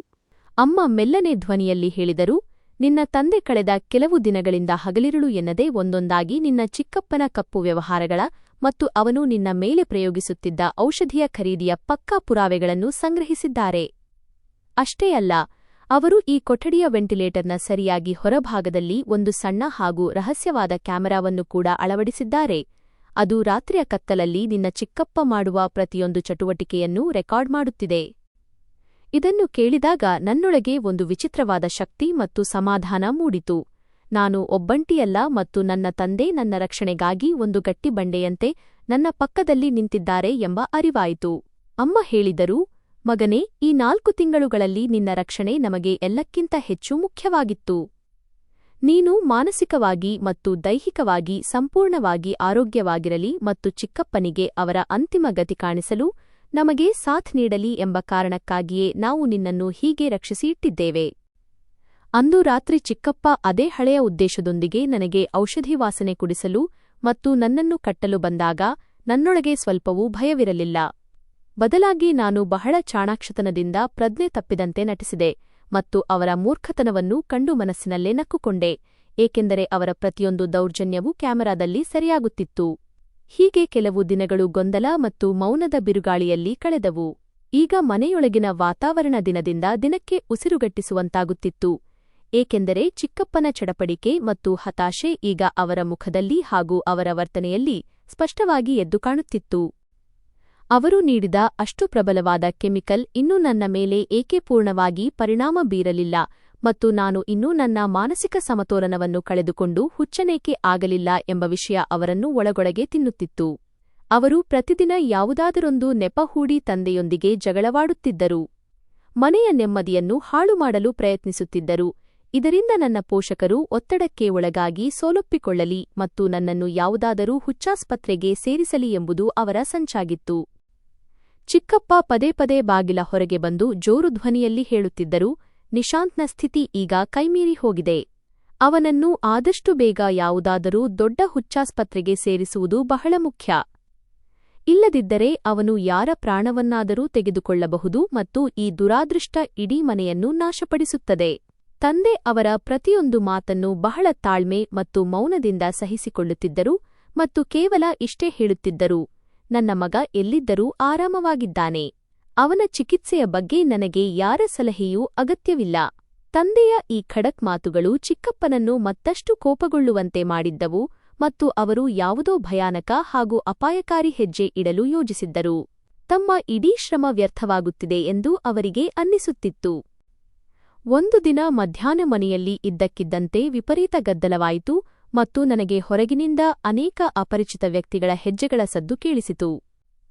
ಚಿಕ್ಕಪ್ಪ ತಮ್ಮ ಜೊತೆ ನಗರದ ಇಬ್ಬರು ಬಹಳ ದೊಡ್ಡ ಸೈಕ್ಯಾಟ್ರಿಸ್ಟ್ಗಳನ್ನೂ ಮನೋವೈದ್ಯರನ್ನೂ ಮನೆಗೆ ಕರೆತಂದಿದ್ದರು. ಅವರು ನಮ್ಮೆಲ್ಲ ಸಂಬಂಧಿಕರನ್ನು ಮತ್ತು ನೆರೆಹೊರೆಯವರನ್ನು ಕೂಡ ಒಟ್ಟುಗೂಡಿಸಿದ್ದರು. ಇದರಿಂದ ಎಲ್ಲರ ಮುಂದೆ ದೊಡ್ಡ ತಮಾಷೆ ಸೃಷ್ಟಿಸುವುದು ಅವರ ಉದ್ದೇಶವಾಗಿತ್ತು. ಚಿಕ್ಕಪ್ಪ ಎಲ್ಲರ ಮುಂದೆ ಸಹಾನುಭೂತಿಯ ಸುಳ್ಳು ನಾಟಕವಾಡುತ್ತಾ ಹೀಗೆ ಘೋಷಿಸಿದರು, ನಿಶಾಂತ್ನ ಸ್ಥಿತಿ ಈಗ ಯಾವ ಹಂತಕ್ಕೆ ತಲುಪಿದೆ ಎಂದರೆ ಅವನು ಈ ಮನೆಯಲ್ಲಿರುವುದು ನಮ್ಮೆಲ್ಲರ ಜೀವಕ್ಕೆ ಅಪಾಯಕಾರಿ. ಆದ್ದರಿಂದ ನಾನು ವೈದ್ಯರನ್ನು ಕರೆಸಿದ್ದೇನೆ. ಅವರು ನಿಶಾಂತ್ನನ್ನು ಸರಿಯಾಗಿ ತಪಾಸಣೆ ಮಾಡಿ ಅವನನ್ನು ಕಾನೂನುಬದ್ಧವಾಗಿ ಹುಚ್ಚ ಎಂದು ಸಾಬೀತುಪಡಿಸಲಿ. ಆಗ ನಾವು ಅವನನ್ನು ಮೆಂಟಲ್ ಹಾಸ್ಪಿಟಲ್ಗೆ ದಾಖಲಿಸಬಹುದು. ತಂದೆ ಮೊದಲು ಇದಕ್ಕೆ ತೀವ್ರವಾಗಿ ವಿರೋಧ ವ್ಯಕ್ತಪಡಿಸಿದರು. ಆದರೆ ಸಂಬಂಧಿಕರು ಮತ್ತು ನೆರೆಹೊರೆಯವರು ಚಿಕ್ಕಪ್ಪನ ಮಾತಿಗೆ ಧ್ವನಿಗೂಡಿಸಿ ತಂದೆಯ ಮೇಲೆ ಒತ್ತಡ ಹೇರಿದಾಗ ಅವರು ಅನಿವಾರ್ಯವಾಗಿ ಒಂದು ಆಳವಾದ ಮತ್ತು ಅರ್ಥಗರ್ಭಿತ ನಗುವಿನೊಂದಿಗೆ ಆ ವೈದ್ಯರಿಗೆ ನನ್ನ ಕೋಣೆಗೆ ಹೋಗಲು ಅನುಮತಿ ನೀಡಿದರು ಮತ್ತು ತಾವು ಅವರ ಜೊತೆ ಹೊರಟರು. ಬಾಗಿಲು ತೆರೆದು ಚಿಕ್ಕಪ್ಪ ಮತ್ತು ತಂದೆ ಕೋಣೆಯ ಒಳಗೆ ಬಂದಾಗ ನಾನು ನೋಡಿದೆ. ಚಿಕ್ಕಪ್ಪನ ಮುಖದಲ್ಲಿ ಒಂದು ವಿಷಪೂರಿತ ನಗೆಯಿತ್ತು. ಏಕೆಂದರೆ ಇಷ್ಟು ತಿಂಗಳುಗಳ ಸೆರೆವಾಸ, ಒಂಟಿತನ ಮತ್ತು ತಾವು ನೀಡಿದ ಔಷಧಿಯ ಸತತ ಪರಿಣಾಮದಿಂದ ನನ್ನ ಸ್ಥಿತಿ ಈಗ ಯಾವುದೋ ಕಾಡು ಪ್ರಾಣಿಯಂತೆ ಆಗಿರುತ್ತದೆ ಮತ್ತು ನಾನು ವೈದ್ಯರನ್ನು ನೋಡಿದ ತಕ್ಷಣ ಕಿರುಚಾಡಲು ಶುರುಮಾಡುತ್ತೇನೆ ಎಂದು ಅವರಿಗೆ ಪೂರ್ಣ ನಂಬಿಕೆಯಿತ್ತು. ಆದರೆ ಅವರು ನನ್ನನ್ನು ನೋಡಿದ ತಕ್ಷಣ ಅವರ ಹೆಜ್ಜೆಗಳು ಅಲ್ಲೇ ನೆಲಕ್ಕೆ ಅಂಟಿಕೊಂಡವು ಮತ್ತು ಅವರ ಕಣ್ಣುಗಳು ಆಶ್ಚರ್ಯ ಹಾಗೂ ಆಘಾತದಿಂದ ಅರಳಿದವು. ನಾನು ಅತ್ಯಂತ ಶುಚಿಯಾದ ಬಟ್ಟೆಗಳನ್ನು ಧರಿಸಿದ್ದೆ. ಬಹಳ ಪ್ರಶಾಂತವಾದ ರೀತಿಯಲ್ಲಿ ಹಾಸಿಗೆಯ ಚಾದರವನ್ನು ಸರಿಪಡಿಸಿ ಅದರ ಮೇಲೆ ಕುಳಿತಿದ್ದೆ ಮತ್ತು ನನ್ನ ಮುಖದಲ್ಲಿ ಭಯದ ಲವಲೇಶವೂ ಇರಲಿಲ್ಲ. ವೈದ್ಯರು ಒಂದೊಂದಾಗಿ ನನ್ನನ್ನು ಬೇರೆ ಬೇರೆ ಹಾಗೂ ಬಹಳ ಗಂಭೀರವಾದ ಪ್ರಶ್ನೆಗಳನ್ನು ಕೇಳಲು ಪ್ರಾರಂಭಿಸಿದರು. ಇದರಿಂದ ಅವರು ನನ್ನ ಮಾನಸಿಕ ಸ್ಥಿತಿ, ನನ್ನ ನೆನಪಿನ ಶಕ್ತಿ ಮತ್ತು ನನ್ನ ಆಲೋಚನಾ ಶಕ್ತಿಯನ್ನು ಸೂಕ್ಷ್ಮವಾಗಿ ಅಳೆಯಲು ಬಯಸಿದ್ದರು. ನಾನು ಅವರ ಪ್ರತಿಯೊಂದು ಪ್ರಶ್ನೆಗೆ ಬಹಳ ತಿಳುವಳಿಕೆ ಮತ್ತು ಬುದ್ಧಿವಂತಿಕೆಯಿಂದ ಉತ್ತರಿಸಿದೆ. ನಾನು ಅವರಿಗೆ ಹೇಳಿದೆ, ನಾನು ಪೂರ್ತಿ ಆರಾಮವಾಗಿದ್ದೇನೆ. ಈ ಪ್ರಪಂಚದ ಗದ್ದಲದಿಂದ ದೂರವಿದ್ದು ನನ್ನ ಪುಸ್ತಕಗಳನ್ನು ಓದಿಕೊಳ್ಳಲು ಮತ್ತು ನನ್ನ ಪೋಷಕರ ಆಜ್ಞೆಯನ್ನು ಪಾಲಿಸಲು ನಾನು ಇಲ್ಲಿ ನೆಮ್ಮದಿಯಿಂದ ಇದ್ದೇನೆ. ನನ್ನ ಮಾತನಾಡುವ ರೀತಿ, ನನ್ನ ಮುಖದ ಭಾವನೆಗಳು ಮತ್ತು ನನ್ನ ಕಣ್ಣಿನ ಹೊಳಪನ್ನು ಕಂಡು ಆ ಇಬ್ಬರೂ ಸೈಕ್ಯಾಟ್ರಿಸ್ಟ್ಗಳು ಬಹಳ ಪ್ರಭಾವಿತರಾದರು. ಸುಮಾರು ಅರ್ಧ ಗಂಟೆಯ ಕಠಿಣ ತನಿಖೆಯ ನಂತರ ಅವರು ಹೊರಬಂದು ಎಲ್ಲರ ಮುಂದೆ ಹೀಗೆ ಘೋಷಿಸಿದರು, ಈ ಹುಡುಗ ಮಾನಸಿಕವಾಗಿ ಮತ್ತು ದೈಹಿಕವಾಗಿ 100ರಷ್ಟು ಸಾಮಾನ್ಯ ಮತ್ತು ಆರೋಗ್ಯವಂತನಾಗಿದ್ದಾನೆ. ಇವನಲ್ಲಿ ಹುಚ್ಚುತನವಾಗಲಿ ಅಥವಾ ಯಾವುದೇ ರೀತಿಯ ಮಾನಸಿಕ ಕಾಯಿಲೆಯಾಗಲಿ ಲವಲೇಶವೂ ಇಲ್ಲ. ಇವನನ್ನು ಬಲವಂತವಾಗಿ ಹುಚ್ಚನೆಂದು ಸಾಬೀತುಪಡಿಸಲು ಪ್ರಯತ್ನಿಸುವುದು ಘೋರ ಅಪರಾಧವಾಗಿದೆ. ಈ ತೀರ್ಪನ್ನು ಕೇಳುತ್ತಿದ್ದಂತೆಯೇ ಚಿಕ್ಕಪ್ಪನ ಕಾಲು ಕೆಳಗಿನ ಭೂಮಿ ಜಾರಿದಂತಾಯಿತು ಮತ್ತು ಅವರ ಮುಖ ತೀವ್ರ ಕೋಪದಿಂದ ಕಪ್ಪಗಾಯಿತು.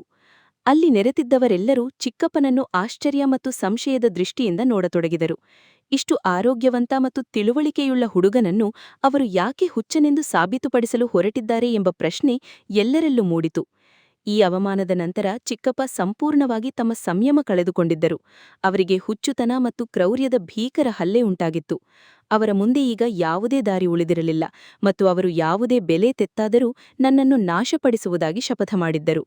ರಾತ್ರಿಯ ಕೊನೆಯ ಜಾವದಲ್ಲಿ ಇಡೀ ಮನೆಯಲ್ಲಿ ಸಾವಿನಂತಹ ಮೌನ ಆವರಿಸಿದ್ದಾಗ ನನ್ನ ಕೋಣೆಯ ಬಾಗಿಲು ತೀವ್ರವಾಗಿ ಮತ್ತು ಕ್ರೂರವಾಗಿ ತೆರೆಯಲ್ಪಟ್ಟಿತು ಮತ್ತು ಚಿಕ್ಕಪ್ಪ ಒಳಗೆ ನುಗ್ಗಿದರು. ಅವರ ಕಣ್ಣುಗಳು ರಕ್ತದಂತೆ ಕೆಂಪಗಾಗಿದ್ದವು ಮತ್ತು ಅವರ ಮುಖದಲ್ಲಿ ಸೈತಾನನಂತಹ ವಿಕಾರ ಭಾವನೆ ಎದ್ದು ಕಾಣುತ್ತಿತ್ತು. ಅವರ ಕೈಯಲ್ಲಿ ಅಂದು ಸಣ್ಣ ಸೀಸೆ ಮತ್ತು ಕರವಸ್ತ್ರವಿರಲಿಲ್ಲ, ಬದಲಾಗಿ ಅಸಲಿ ಕಬ್ಬಿಣದ ದಪ್ಪ ಮತ್ತು ಭಾರವಾದ ಸರಪಳಿಗಳಿದ್ದವು.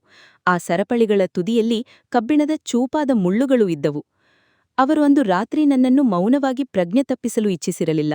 ಬದಲಾಗಿ ಅವರು ಆ ಕಬ್ಬಿಣದ ಸರಪಳಿಗಳಿಂದ ನನ್ನನ್ನು ಎಷ್ಟು ನಿರ್ದಯವಾಗಿ ಕಟ್ಟಿಹಾಕಿ ದೈಹಿಕ ಮತ್ತು ಮಾನಸಿಕ ಹಿಂಸೆ ನೀಡಲು ಬಯಸಿದ್ದರು ಎಂದರೆ, ನಾನು ನೋವು ಮತ್ತು ಸಂಕಟದಿಂದ ನಿಜವಾಗಲೂ ನನ್ನ ಮಾನಸಿಕ ಸಮತೋಲನವನ್ನು ಕಳೆದುಕೊಳ್ಳಬೇಕೆಂಬುದವರ ಸಂಚುವಾಗಿತ್ತು.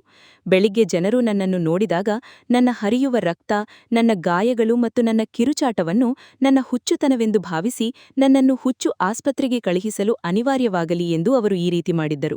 ಚಿಕ್ಕಪ್ಪ ಒಬ್ಬ ಬೇಟೆಗಾರನಂತೆ ನನ್ನ ಕಡೆಗೆ ಮುನ್ನುಗ್ಗಿ ಆ ಭಾರವಾದ ಸರಪಳಿಯನ್ನು ನನ್ನ ಕಾಲಿನ ಕಡೆಗೆ ಎಸೆದರು. ಅದರ ತಂಪು ಮತ್ತು ಭೀಕರ ತೂಕದಿಂದ ನನ್ನ ಆತ್ಮವೇ ನಡುಗಿ ಹೋಯಿತು ಮತ್ತು ನನ್ನ ಗಂಟಲಿನಿಂದ ಒಂದು ಅಡಗಿದ ಕಿರುಚಾಟ ಹೊರಬಂತು.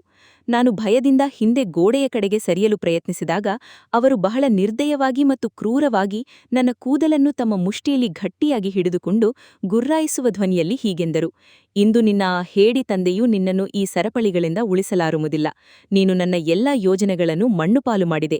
ಆದರೆ ಇಂದು ರಾತ್ರಿ ನೀನು ನಿನ್ನ ಪ್ರಜ್ಞೆಯನ್ನು ಶಾಶ್ವತವಾಗಿ ಕಳೆದುಕೊಳ್ಳುವೆ ಮತ್ತು ಬೆಳಗಾಗುವಷ್ಟರಲ್ಲಿ ನಿನ್ನ ಸ್ಥಿತಿ ಎಂತಹುದಾಗುವುದೆಂದರೆ ನೀನು ಸ್ವತಃ ಸಾವಿಗಾಗಿ ಬೇಡುವಂತಾಗುವೆ. ನಾನು ನೋವಿನಿಂದ ತೀವ್ರವಾಗಿ ತತ್ತರಿಸತೊಡಗಿದೆ ಮತ್ತು ಅವರು ಆ ಸರಪಳಿಯನ್ನು ನನ್ನ ಕೈಗಳಿಗೆ ಜೋರಾಗಿ ಸುತ್ತಲು ಪ್ರಾರಂಭಿಸಿದರು. ನನ್ನ ದೇಹವು ನೋವಿನಿಂದ ಜರ್ಜರಿತವಾಗುತ್ತಿತ್ತು ಮತ್ತು ನನ್ನ ಮೂಳೆಗಳೇ ಮುರಿದು ಹೋಗುತ್ತವೆ ಎಂದು ನನಗೆ ಅನಿಸುತ್ತಿತ್ತು. ಆದರೆ ಅವರು ಮತ್ತೊಂದು ದಾಳಿ ಮಾಡುವ ಮೊದಲೇ ಇದ್ದಕ್ಕಿದ್ದಂತೆ ನನ್ನ ಕೋಣೆಯ ಬಾಗಿಲು ಒಂದು ಜೋರಾದ ಶಬ್ದದೊಂದಿಗೆ ತೆರೆಯಲ್ಪಟ್ಟಿತು ಮತ್ತು ತಂದೆಯವರು ತಮ್ಮ ಜೊತೆಗೆ ಓಣಿಯ ನೆರೆಹೊರೆಯವರನ್ನು, ಆ ಪ್ರದೇಶದ ಪೊಲೀಸ್ ಇನ್ಸ್ಪೆಕ್ಟರನ್ನು ಮತ್ತು ಅನೇಕ ಕಾನ್ಸ್ಟೇಬಲರನ್ನು ಕರೆದುಕೊಂಡು ಬಿರುಗಾಳಿಯಂತೆ ಒಳಗೆ ಪ್ರವೇಶಿಸಿದರು. ತಂದೆಯವರ ಕಣ್ಣುಗಳಲ್ಲಿ ಒಬ್ಬ ತಂದೆಯ ಸ್ವಾಭಿಮಾನ ಎದ್ದು ಕಾಣುತ್ತಿತ್ತು. ಅವರು ತನ್ನ ಮಗನ ಪ್ರಾಣ ಉಳಿಸಲು ಯಾವುದೇ ಹಂತಕ್ಕೂ ಹೋಗಬಲ್ಲವರಾಗಿದ್ದರು. ಪೊಲೀಸರು ವೇಗವಾಗಿ ಮುಂದೆ ಬಂದು ಚಿಕ್ಕಪ್ಪನನ್ನು ಹಿಡಿದುಕೊಂಡು ಅವರ ಕೈಯಲ್ಲಿದ್ದ ಆ ಕಬ್ಬಿಣದ ಸರಪಳಿಗಳನ್ನು ಕಿತ್ತುಕೊಂಡು ದೂರ ನೆಲಕ್ಕೆ ಎಸೆದರು. ಚಿಕ್ಕಪ್ಪ ಈ ಅನಿರೀಕ್ಷಿತ ಘಟನೆಯಿಂದ ಸಂಪೂರ್ಣವಾಗಿ ಕಂಗೆಡಿದು ಬಿಟ್ಟಿದ್ದರು ಮತ್ತು ನಾನು ಈ ಹುಚ್ಚು ಮತ್ತು ಕಾಡು ಹುಡುಗನನ್ನು ನಿಯಂತ್ರಿಸಲು ಬಂದಿದ್ದೇನೆ ಎಂದು ಎಲ್ಲರನ್ನೂ ದಾರಿ ತಪ್ಪಿಸಲು ವಿಫಲ ಪ್ರಯತ್ನ ಮಾಡುತ್ತಾ ಕಿರುಚಾಡತೊಡಗಿದರು. ನಿಶಾಂತ್ ತನ್ನನ್ನು ತಾನು ಕೊಂಡುಕೊಳ್ಳಲು ಪ್ರಯತ್ನಿಸುತ್ತಿದ್ದ, ಹಾಗಾಗಿ ಈ ಸರಪಳಿಗಳು ಅವನ ರಕ್ಷಣೆಗಾಗಿ ಇದ್ದವು ಎಂಬುದು ಅವರ ವಾದವಾಗಿತ್ತು. ಆದರೆ ತಂದೆಯವರು ಕೋಪದಿಂದ ಮತ್ತು ಗಂಭೀರ ಶಬ್ದಗಳಿಂದ ಅವರನ್ನು ಸುಮ್ಮನಿರಿಸಿ ತಮ್ಮ ಕೈಯಲ್ಲಿದ್ದ ಒಂದು ದೊಡ್ಡ ಫೈಲ್ ಮತ್ತು ಪೆನ್ ಡ್ರೈವ್ ಅನ್ನು ಪೊಲೀಸ್ ಇನ್ಸ್ಪೆಕ್ಟರಿಗೆ ಹಸ್ತಾಂತರಿಸಿದರು. ತಂದೆಯವರು ಅಲ್ಲಿದ್ದ ಎಲ್ಲರ ಮುಂದೆ ಮಾತನಾಡಲು ಪ್ರಾರಂಭಿಸಿದರು. ಕಳೆದ ಹಲವು ಮಹಿನೆಗಳಿಂದ ನನ್ನ ಈ ಸ್ವಂತ ಮತ್ತು ಮಗನಂತಹ ತಮ್ಮ ಆಸ್ತಿಯ ಹಪಾಹಪಿಯಲ್ಲಿ ಕುರುಡನಾಗಿ ನನ್ನ ಮುಗ್ಧ ಮತ್ತು ಆರೋಗ್ಯವಂತ ಮಗನಿಗೆ ತಪ್ಪು ಔಷಧಿಗಳನ್ನು ನೀಡುತ್ತಿದ್ದನು. ಅವನನ್ನು ಹುಚ್ಚನೆಂದು ಮಾಡಲು ಅಸಹ್ಯಕರ ಸಂಚು ಹೂಡಿದ್ದನು.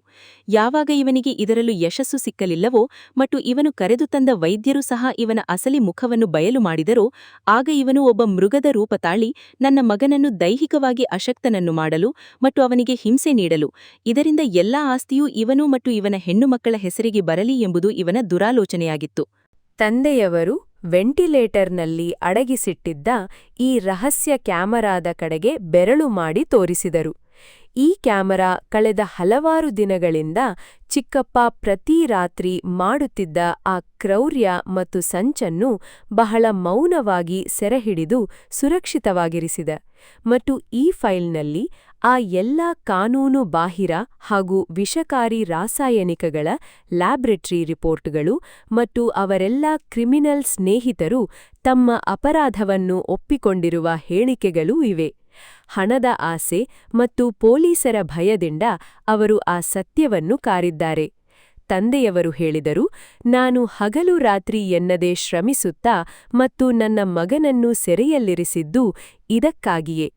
ಈ ಆಸ್ತಿಯ ಆಸೆಯ ಹಾವಿನ ಅಸಲಿ ಮುಖವನ್ನು ನಿಮ್ನೆಲ್ಲರ ಮುಂದೆ ಮತ್ತು ಕಾನೂನಿನ ಮುಂದೆ ಬಯಲು ಮಾಡಲು ಹಾಗೂ ಇವನ ಕಪ್ಪು ವ್ಯವಹಾರಗಳನ್ನು ಶಾಶ್ವತವಾಗಿ ಕೊನೆಗಾಣಿಸಲು ನಾನು ಈ ನಿರ್ಧಾರ ಕೈಗೊಂಡಿದ್ದೆ. ಈ ಭೀಕರ ಸತ್ಯವನ್ನು ಕೇಳಿ ಮತ್ತು ಪುರಾವೆಗಳನ್ನು ನೋಡಿ ಎಲ್ಲಾ ನೆರೆಹೊರೆಯವರು ಮತ್ತು ಸಂಬಂಧಿಕರು ದಂಗಾದರು.